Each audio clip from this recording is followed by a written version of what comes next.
I won't stay too long on this, but deaf identity. A lot of people, you know, really strongly identify with being deaf, and, you know, would be very proud of it. Like, I would see myself as being a deaf person, and I would never want to become a hearing person. I would never want to be hearing.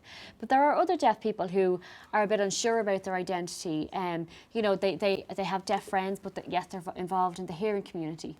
We've got mainstreaming and cochlear implants, and a lot of people now, a lot of deaf children now are sent to mainstream schools, where in the past, say for example 20, 30 years ago, any child born deaf was sent to school, the two schools in Dublin, either the girls' school or the boys' school. So there used to be like 400 in each school, in each of the schools. But now, and that's how like sign language really developed in Ireland. That's how deaf culture was really developed through the schools. But now there's probably only about 50 girls in St Mary's and about 60 boys in St Joseph's.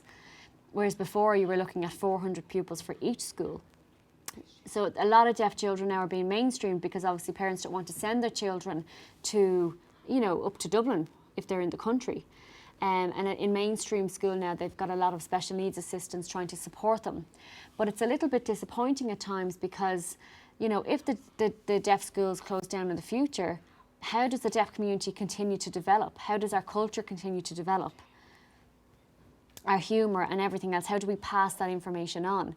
So I'm hoping that the deaf schools, you know, continue to carry on, because really that's how we reach the next generation.